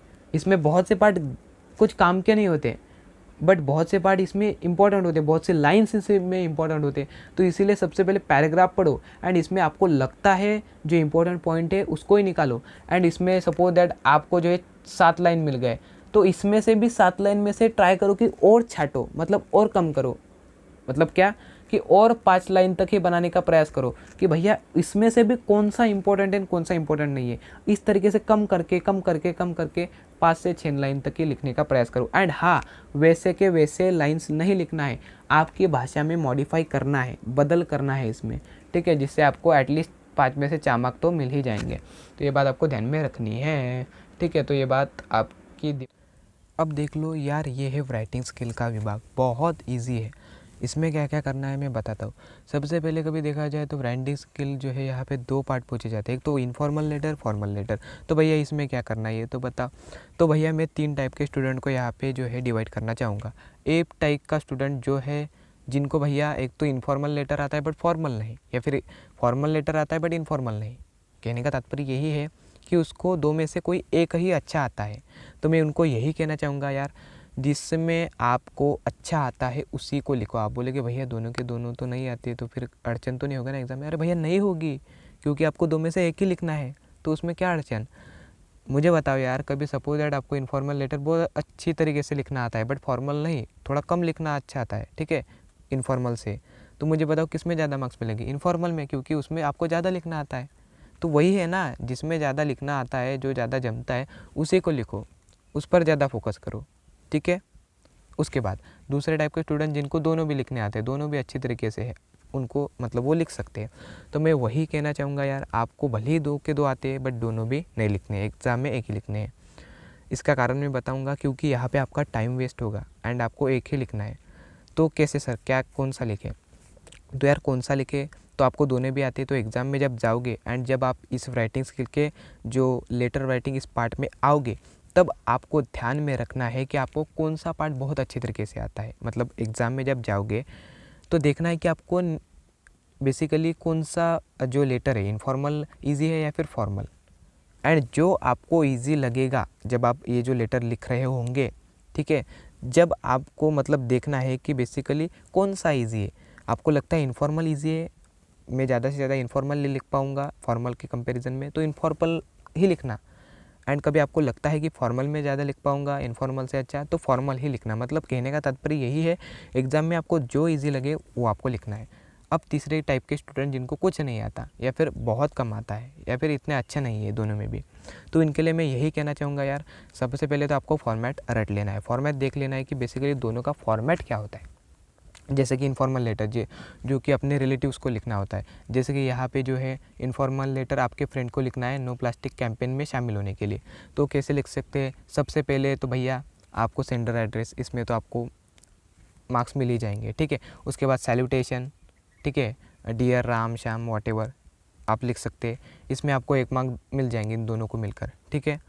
अब ये जो मेन जो ये बीच का पार्ट होता है इसमें आपको क्या लिखना होता है, body of the part. Body of the part में ध्यान रखो आपको 3 पैराग्राफ लिखने होंगे। कितने सर? 3 पैराग्राफ। सर कैसे लिखे सर, टेंशन आता है, 3 पैराग्राफ तो बहुत हुए। अरे भैया कुछ नहीं, रटे हुए पैराग्राफ आपको रट लेना है। पेंसिल और पेन लेके या फिर नोटबुक एंड पेन लेके ये मेरी बातें नोट कर लो, कौन कौन सी देख लो। सबसे पहले पैराग्राफ में आपको क्या लिखना है, बेसिकली हालचाल पूछना है। क्या पूछना है? हालचाल। ठीक है, हालचाल मतलब क्या कि तुम कैसे हो, आई होप तुम अच्छे होगे, तुम्हारी फैमिली अच्छी होगी, ठीक है, आप हैप्पी होगे, मैं भी अच्छा हूँ, ठीक है। उसके बाद और ऐड कर सकते हो कि सॉरी फॉर दैट, मैं तुमको पत्र नहीं लिख पाया या फिर तुमसे कांटेक्ट नहीं कर पाया क्योंकि मेरे एग्ज़ाम चल रही थी एंड उसके कारण जो है मैं तुमको पत्र नहीं लिख पाया। तो इस तरीके से आपको हालचाल थोड़ी बहुत सिंपल सी बातें लिखनी है फर्स्ट पैराग्राफ में। अब जब आप सेकंड पैराग्राफ में एंटर करोगे तो आपको ये पत्र आपने क्यों लिखा आपके फ्रेंड को, ये आपको इसमें कंक्लूड करना है। कैसे? अब जैसे कि यहाँ पे एक टॉपिक है, आपको क्यों लिखना है पत्र, जिसमें आपको बेसिक मतलब इस पत्र में आपको बेसिकली क्या करना है, आपको फ्रेंड को पत्र लिखना है। क्यों? क्योंकि आपको नो प्लास्टिक कैंपेन में उसको शामिल करने के लिए बेसिकली कहना है। तो इसमें भी आपको यही लिखना है जो टॉपिक दिया है, इसका यह जो कंक्लूजन है आपको इस सेकंड पैराग्राफ में लिखना है। आप क्या लिख सकते हैं फिर, जैसे कि एग्जांपल पे आपको दिया गया है तो इसमें क्या लिख सकते थे आप कि यार यहाँ पे जो है, यहाँ पे इस डिटेल की मदद से आप जो है बेसिकली सेकंड पैराग्राफ लिख सकते हो। जैसे कि यार मैं ये पत्र इसीलिए लिख रहा हूँ कि तुम्हें पता ही होगा कि हमारे यहाँ प्लास्टिक के कारण बहुत सी, आप देख सकते हैं यहाँ पे इसकी मदद से आप हेल्प ले सकते हैं। कभी आपको एग्ज़ाम में दिया हो कि प्लास्टिक से जो है मतलब बहुत से नुकसान होते हैं, जैसे कि वो 100 ईयर जो है बेसिकली डिकम्पोज होने में लगते हैं। उसके बाद जो है मरीन लाइफ में वो जो है बहुत गंदा इफेक्ट करता है। उसके बाद इकोसिस्टम में भी एंड फ्लड का कारण भी वह बनता है। मतलब कहने का तात्पर्य यही है कि बेसिकली जो प्लास्टिक है वो बहुत हानिकारक है। तो इसीलिए इस प्लास्टिक का यूज़ कम हो, तो इसीलिए हम जो है बेसिकली एक कैंपेन लॉन्च कर रहे हैं। जो फिर आप लिख सकते हैं कब है, तो आप लिख सकते हैं कि 4 अप्रैल 2020 9 AM को है। तो इस तरीके से मतलब जो डिटेल्स है उसका यूज़ करके आप इस पत्र को लिख सकते हैं एंड क्यों आपको पत्र लिखना था इस पॉइंट को आप ऐड कर सकते हैं। अब जो थर्ड पैराग्राफ है आपको बेसिकली इसमें लिखना है कि आपने इस पत्र को लिखा है इसलिए तुमको भी शामिल होना है। ठीक है, मतलब बेसिकली आपको थर्ड पैराग्राफ में यह लिखना है कि यह जो आपने कैंपेन लॉन्च किया है एंड तुमने उसको पत्र लिखा है, इसमें इसका रोल क्या है, आपके फ्रेंड का रोल क्या है, ये आपको लिखना है। अब रोल क्या लिख सकते हैं कि भैया तुम भी इस कैंपेन में जो है बेसिकली पार्टिसिपेट करो, जिससे हमें थोड़ी बहुत मदद हो सके तुम्हारे आइडिया से। तुम्हारे कभी जो फैमिली मेम्बर्स होंगे या फिर जो तुम्हारे सोसाइटी मेम्बर्स होंगे उनको भी थोड़ा सा जो है बेसिकली अवेयर करो इसके बारे में, जिससे और भी यहाँ पे अवेयरनेस फैल जाए एंड हमें और मदद हो सके। सो इस तरीके से थर्ड पैराग्राफ में लिख सकते हैं एंड एक लास्ट लाइन में आप लिख सकते हैं कि आई होप तुम ज्वाइन हो जाओगे, ठीक है, जिससे हमें बहुत मदद होगी। एंड फिर एकदम जो है आप बोलते हैं ना एकदम एंडिंग में कि मेरे जो प्रणाम, मतलब तुम्हारे जो बड़े घर के होते हैं ना, जैसे कि आपके माता पिता हो गए या फिर दादा दादी हो गए, उसमें लिख सकते हो कि तुम्हारे माता पिता या फिर दादा दादी को मेरा प्रणाम। यह एक लास्ट लाइन में कह देना है। ठीक है, तो इसको आपको इस तरीके से रटेल, मतलब हम बोल सकते कि कोई भी पत्र क्यों ना हो इस फॉर्मेट में आप लिख सकते हो। ठीक है, तो यही होता है यार, समझ में आई मेरी बात? ओके, एंड लास्ट में हमें जो है बेसिकली लिखना होता है क्लोजिंग। ठीक है, आपका फ्रेंड XYZ वॉटेवर, यही होता है। ये होता है इनफॉर्मल में। अब फॉर्मल में भी बहुत इजी होता है, जैसे कि फॉर्मल में भी रिसीवर एड्रेस सबसे पहले, उसके बाद डेट, ठीक है यार, सबसे पहले सेंडर एड्रेस, उसके बाद जो है डेट बोल सकते हैं हम, उसके बाद जो है रिसीवर एड्रेस एंड उसके बाद जो है सब्जेक्ट क्या है एंड उसके बाद एकदम उसके नीचे जो सब्जेक्ट के नीचे आप लिख सकते हैं, जैसे कि आप क्या लिख सकते हैं, जो सैल्यूटेशन होता है वो सैल्यूटेशन आप जो है लिख सकते हैं। एंड मतलब ये जब आप लिख लेते तो आपको इजीली 2 मार्क्स यहाँ पे मिल जाते हैं। ठीक है, क्या क्या? सबसे पहले sender address, receiver address, subject and उसके नीचे सैल्यूटेशन। ठीक है, जैसे कि रिस्पेक्टेड सर और मैडम, उस तरीके से आपको लिखना है। ये आपके 2 मार्क्स फिक्स हो गए। उसके बाद बॉडी ऑफ द पार्ट। अब बॉडी ऑफ द पार्ट में यहाँ पे जो इन्फॉर्मल था उसमें 3 लिखने थे, बट इसमें 2 लिखकर भी आपका फ़ायदा हो जाएगा। अब 2 किस तरीके से लिखने हैं, तो भैया 2 में कभी देखा जाए तो सबसे पहले पैराग्राफ में आपको क्या लिखना है कि बेसिकली आप कौन हैं। जैसे कि आप बता सकते हैं कि मैं यहाँ पे इस गाँव का निवासी हूँ, या फिर मैं स्कूल में रहता हूँ, कभी वो स्कूल रिलेटेड हो, बट ये जो है सोसाइटी रिलेटेड है, तो आप लिख सकते हैं कि मैं इस सोसाइटी के इस मतलब इस सोसाइटी का रहिवासी हूँ, मेरा नाम यह है, ठीक है। अब बेसिकली आपके उसके बाद ये लिखने के बाद आप प्रॉब्लम क्या है आपकी, ये जो लेटर आपने लिखा इसकी प्रॉब्लम क्या है, मतलब आपने लिखा कि लिख सकते हैं आप कि हमारे यहाँ जो है प्लास्टिक के कारण बहुत सी चीज़ें हो रही है। आप लिख सकते हैं यहाँ पे इसका यूज़ करके इफ़ेक्ट्स ऑफ प्लास्टिक, कि इसके कारण जो है बहुत से हानि हमको हो रही है या फिर हमको हानि होती रहती है। तो बेसिकली कहने का तात्पर्य यही है कि फर्स्ट पैराग्राफ में आपको प्रॉब्लम लिखना है, मतलब ये जो पत्र आप लिख रहे हैं ये क्यों लिख रहे हैं, जिससे जो आप मतलब आपका जो पत्र पढ़ रहा है वो व्यक्ति बेसिकली जब वो पढ़ेगा तो उसको भी पता चलना चाहिए ना कि बेसिकली प्रॉब्लम क्या है इनकी। तो फर्स्ट पैराग्राफ में यही करना है कि आपको प्रॉब्लम लिखनी है। अब सेकंड पैराग्राफ में आपको क्या लिखना है, तो आपको सॉल्यूशन लिखना है कि सर आप इस तरीके से जो है सॉल्यूशन मतलब क्या है कि आपकी डिमांड क्या है, मैं तो बोलूँगा सॉल्यूशन से अच्छा है डिमांड क्या है बेसिकली, कि सर हमें जो है इस जो प्रॉब्लम है इसके सॉल्यूशन के लिए ये चीज़ें चाहिए। तो आप बोल सकते हो कि जैसे कि हमें डस्टबिन, ब्रूम्स, गार्बेज, ट्रॉली, कभी आप जो कुछ भी सब्जेक्ट हो या फिर जो कुछ भी आपको पेपर में दिया होगा वो आप इस सेकंड पैराग्राफ में लिख सकते हो कि हमें ये प्रोवाइड कर दीजिए, ठीक है। तो इसमें आपको डिमांड लिखनी है कि आपकी ज़रूरत क्या है इस तरीके से। एंड जो लास्ट पैराग्राफ है आप इसमें लिख सकते हैं कि आई होप आप जो है हमारी जो यह मांगे हैं ये पूरे करेंगे या जल्दी से जल्दी जो है आप सख्त एक्शन लेंगे, ठीक है। तो इस तरीके से आप लिख सकते हैं, ठीक है। एंड लास्ट में जो है एंडिंग कर सकते हैं, ठीक है। तो यही लिखना होता है यार, आपके फिक्स मार्क्स होते हैं, फिक्स यहाँ पे लाइंस होते हैं एंड फिक्स मार्क्स भी मिल जाएंगे आपको। तो यही बात है एंड आप पर डिपेंड है कि फिर आपको कौन सा अच्छा लगता है। आपको कभी इनफॉर्मल अच्छा लगा तो इनफॉर्मल लिख लो, फॉर्मल अच्छा लगा तो फॉर्मल लिख लो। जस्ट फॉर्मेट देखकर समझ लो कि आपको कौन सा लिखने में अच्छा लग रहा है, ओके। तो ये बात आपको ध्यान में रखनी होगी, ओके। एंड उसके बाद जो है बेसिकली बी सेक्शन है। अब जैसे कि हमने देखा था ये ए सेक्शन हो गया क्वेश्चन नंबर 5 में, अब ये है बी सेक्शन। बी सेक्शन में भी B1 और B2 है।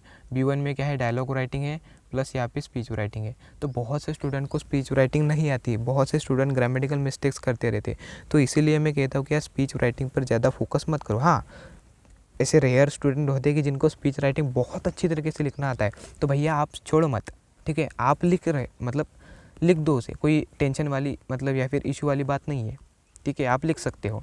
बट जिनको यहाँ पे नहीं आता या फिर दिक्कत आती है स्पीच राइटिंग में, तो मैं इनको यही कहना चाहूँगा कि भैया आपको यही डायलॉग पर ही ज़्यादा फोकस करना है, डायलॉग राइटिंग पर। जैसे कि देख लो यार B1 और B2 मतलब B1 एंड B2 जो होता है, तो इसमें तो आपको सिर्फ और सिर्फ एक्टिविटी दिया जाता है, इजी क्वेश्चन, दिमाग तो आपके हाथ में है।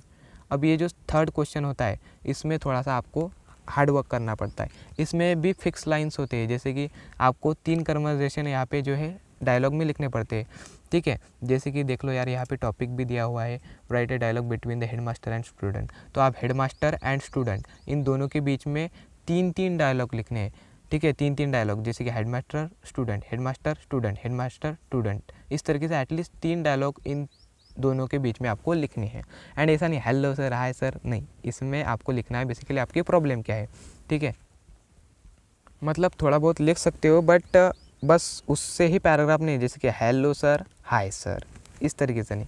आप लिख सकते हो जैसे कि सबसे पहले आप किसका लिखेंगे, सबसे पहले आप लिख सकते हैं यहाँ पे जो हेडमास्टर है उनका क्या लिख सकते हैं, मतलब आप लिख सकते हैं कि जो स्टूडेंट है, स्टूडेंट का नाम लिख सकते हैं, जैसे कि राम, राम कैसे आना हुआ, ठीक है। या फिर कम इन, जैसे कि मतलब आप गेट पे खड़े हो, ठीक है, डोर पे, एंड आप जो है बेसिकली अंदर आने की इजाज़त आपके हेडमास्टर से मांग रहे हो, तो बेसिकली उसमें भी ये कॉन्वर्सेशन आप लिख सकते हो। उसके बाद वो कॉन्वर्सेशन स्टार्ट होता है जिसमें हेडमास्टर बोलेगा कि क्या कैसे आना हुआ, क्यों आना हुआ।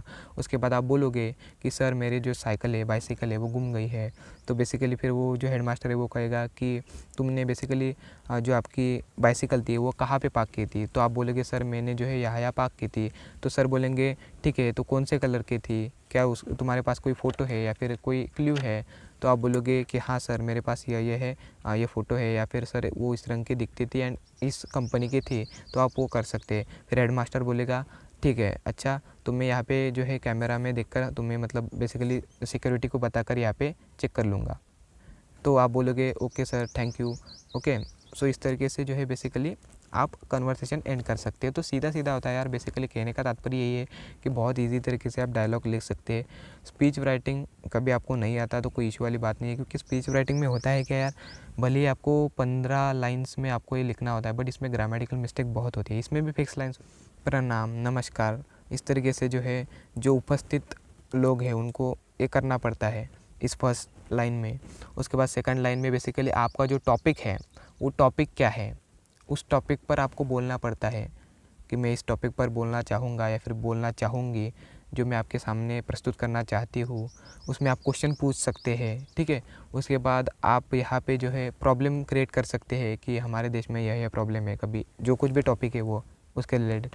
एंड उसके बाद जो थर्ड पैराग्राफ या फिर फोर्थ पैराग्राफ, इसमें आप लिख सकते हैं कि बेसिकली हम इस प्रॉब्लम को इस तरीके से सॉल्व कर पाएंगे, ठीक है। सो इस तरीके से आप इसमें पॉइंट्स ऐड कर सकते हैं एंड फाइनली आपका जो एंडिंग है वो कर सकते हैं किस तरीके से आपको है, तो ठीक है। तो इसी तरीके से आपको जो है लिखना है। एंड ध्यान में रखो यार, कभी आप स्पीच लिखोगे तो यहाँ पे ग्रामेटिकल मिस्टेक एंड कट, जो हम बोलते हैं ना कट पिट, वो कम करो, ठीक है। मैंने इसलिए बोला था कि आपको रफ पेपर ले लेना है, उसमें जो है एक डिटेल आपको लिख लेनी है, ओवरव्यू लिख लेना है कि हमें क्या क्या स्पीच राइटिंग में लिखना है बेसिकली आंसर शीट में, जिससे आपकी कटपिट कम होगी एंड ग्रामेटिकल मिस्टेक भी कम होगी एंड आपको जो पॉइंट लिखने हैं वो भी आप लिख पाएंगे, ठीक है। तो ये बात मेरी जान लो यार, बहुत इंपॉर्टेंट है। अब भैया कितने मिनट देने हैं, जैसे कि यहाँ पे पत्र लेखन को 15 मिनट ही देने, ज़्यादा नहीं, ठीक है।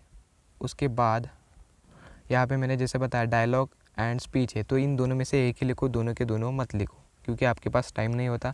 एंड मैं तो बोलूँगा दोनों में से एक लिखो जिसमें आपको बेसिकली अच्छी तरीके से आता हो लिखना, ठीक है। मैंने ऑलरेडी बोला है कि जिसमें आपको ज़्यादा लिखना आता है उसमें ही आप ज़्यादा मार्क्स स्कोर करेंगे, जो आपको नहीं आता उसमें कैसे आप कम ही मार्क्स स्कोर करेंगे ना, जिसमें आपको ज़्यादा लिखना आता है उससे के कंपैरिजन में। तो ये बात जान लो यार, ठीक है। तो एग्ज़ाम में आपको जो आता है उसके बारे में ही लिखो, दोनों के दोनों मत लिखो। जो पहले अच्छा आता है उसको लिखो, दोनों भी आते हैं तो ट्राई करो कि जो आपको बहुत अच्छा आता है चूज़ करो कि आपको मतलब बेसिकली आप बहुत अच्छी तरीके से लिख पाओगे। एक एनालाइज़ कर लो कि यार हाँ मैं इस टॉपिक में अच्छे तरीके से लिख पाऊँगा, ठीक है। एंड उसको आपको फाइनली लिख लेना है। तो ये बात मेरी जान लो। आप कितना टाइम देना है, तो यार कभी आपने डायलॉग लिखा तो आपको 10 मिनट देना है, स्पीच लिखा तो आपको 15 मिनट देना है, दो में से एक ही करना है, एक बात जान लो तुम, ठीक है।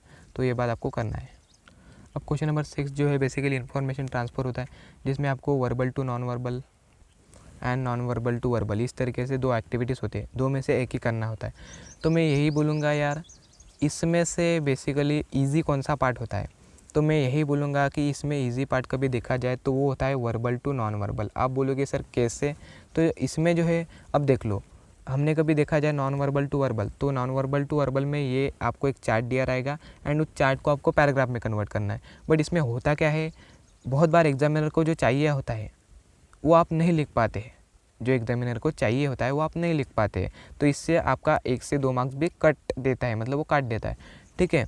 तो उससे अच्छा यही है कि यार वर्बल टू नॉन वर्बल लिखो। इसमें क्या होता है, बेसिकली एक पैराग्राफ दिया जाता है एंड उसको आपको है बेसिकली एक डिज़ाइन करना होता है। जैसे कि रॉक्स के बारे में आप लिख सकते हैं रॉक्स, एक टाइटल देके आपको जो है एक टाइटल देना है एंड टाइटल देने के बाद आप लिख सकते हैं इसके सब पॉइंट कौन से टाइप है, उस टाइप में कौन से सब टाइप से, ठीक है। इस तरीके से बेसिकली डिज़ाइन करना होता है, कहने का तात्पर्य यही है मेरा, ठीक है।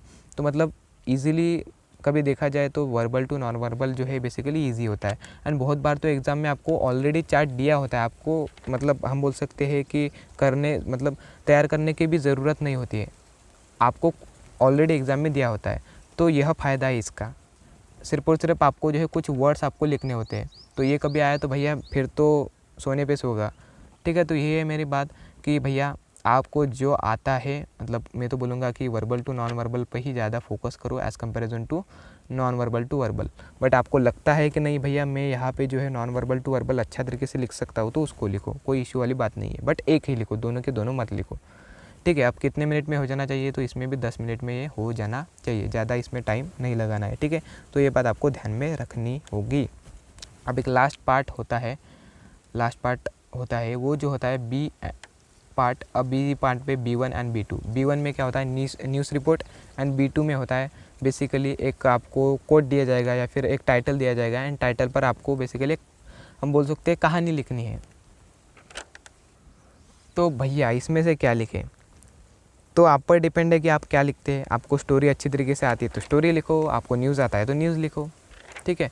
बट मैं एज़ कंपैरिजन न्यूज़ पर ही ज़्यादा फोकस करूँगा, क्योंकि न्यूज़ में क्या होता है यार कि फ़िक्स पॉइंट्स आपको लिखने होते हैं।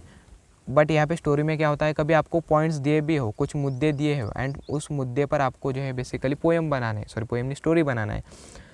तो होता क्या है, आपको समझ में ही नहीं आता, क्योंकि आपको इंग्लिश तो अच्छी तरीके से आती नहीं, तो आप लिखने में थोड़े कमज़ोर पड़ जाओगे, आपका टाइम भी बहुत जाएगा। बट न्यूज़ राइटिंग में कौन सा भी टॉपिक दे दो, जैसे कि heavy rainfall disturb the normal life of Marathwada, तो ये कभी टाइटल दे दिया तो आप हेडलाइन, डेडलाइन, उसके बाद इंट्रोडक्शन, शॉर्ट कंटिन्यूइंग पैराग्राफ, ये बहुत अच्छी तरीके से लिख सकते हो। मैं मतलब क्या, इसमें बहुत फिक्स लाइंस होते हैं न्यूज़ रिपोर्ट में, जैसे कि अब ये टाइटल आप लिख सकते हो सीधा का सीधा, ठीक है। उसके बाद उस टाइटल के नीचे आपको रिपोर्टर का नाम लिखना है, उसके बाद आपको गांव का नाम, एंड उसके बाद डेट लिखना है, डेट आपको पिछली लिखनी है, ठीक है, ये बात जान लो। एंड उसके बाद ये जो पैराग्राफ है, मतलब ये होने के बाद आपको नीचे पैराग्राफ लिखना है। पैराग्राफ कितने हैं, तो एटलीस्ट 2 से 3। अब उसमें भी फिक्स लाइंस होते हैं, जैसे कि heavy rainfall disturb the normal life in Marathwada, तो जिसमें आप लिख सकते हैं 3 पैराग्राफ में। फर्स्ट पैराग्राफ में आप क्या लिख सकते हैं, एक ओवरव्यू, मतलब क्या क्या हुआ था, किस गांव में हमने देखा, किस गांव में क्या हुआ था, क्या बोला मैं, किस गांव में क्या हुआ था, ये आपको फर्स्ट पैराग्राफ में लिखना होता है, ठीक है। एक ओवरव्यू सिर्फ और सिर्फ शॉर्ट में।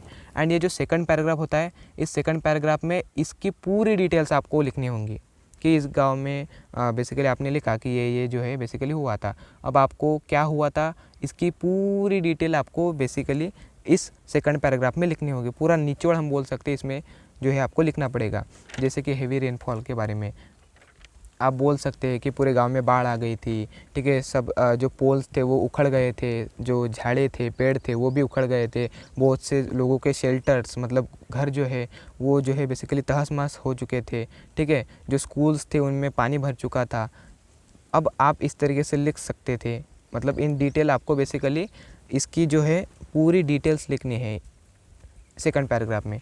एंड जो थर्ड पैराग्राफ होता है, इसमें बेसिकली आप लिख सकते हैं कि आखिर में क्या हुआ, कि मतलब रिकवरी कैसे की गई, ठीक है, उसके बाद कौन कौन आया था कि जिसने रिकवरी की, एंड फाइनली आप बोल सकते हैं कि अब आगे भी यह जो रेनफॉल है इसके आने की संभावना जो हमारा होता है ना, जो हवामान विभाग हम उसे कहते हैं, उसने दर्शाई हुई है। इस तरीके से आप भविष्य इस थर्ड पैराग्राफ में लिख सकते हैं, या फिर जो हुआ था लास्ट में वो आप इस पैराग्राफ में लिख सकते हैं, ठीक है। सो दैट इज़ इट, मतलब कहने का तात्पर्य यही है कि इसमें भी फिक्स लाइंस होती है जो आपको लिखनी पड़ती है, वो आप पर डिपेंड है कि आप किस तरीके से लिखते हैं। तो ये बात मेरी जान लो यार, ठीक है। तो बहुत इजी होता है स्टोरी राइटिंग से, तो अच्छा है न्यूज़ रिपोर्ट। एंड ज़्यादा से ज़्यादा आपको कुछ नहीं यार, 10 से 15 लाइन का लिखना होता है। सर कितने मिनट में हो जाना चाहिए, तो मैं तो बोलूँगा यार ज़्यादा से ज़्यादा 15 मिनट में ये हो जाना चाहिए। ईजी होता है इसलिए बोल रहा हूँ कि ये 15 मिनट में हो जाना चाहिए। कितने लाइन्स में लिखो, तो मैंने बोल दिया है 10 से 15 लाइन्स में। अब कौन सा लिखो, तो यार कभी आपको स्टोरी अच्छी तरीके से आता है, इंग्लिश अच्छी तरीके से आता है, तो भैया मैं तो बोलूँगा आप स्टोरी राइटिंग भी लिख सकते हो। बट एज़ कंपैरिजन आपकी इंग्लिश कमज़ोर है, या फिर आपको लगता है कि कौन सा लिखूँ, तो भैया न्यूज़ राइटिंग पर ज़्यादा फोकस करो। बाकी आप पर डिपेंड, हाँ, ऐसा नहीं मैं आपको फोर्स नहीं कर रहा हूँ, बस बता रहा हूँ आपको, ठीक है। एंड एक लास्ट पार्ट होता है जो होता है स्किल डेवलपमेंट ट्रांसलेशन पर, तो एकदम ईजी पार्ट होता है जिसमें आपको ट्रांसलेशन करना होता है, जिसको आप 5 से 10 मिनट में ख़त्म कर सकते हो। इसमें कोई टिप नहीं है, सीधी सीधी इतने बच्चों जैसे वर्ड्स यहाँ पे दिए होते हैं जिसका ट्रांसलेशन करना पड़ता है। तो यही है यार, आई होप इस वीडियो में आपको कुछ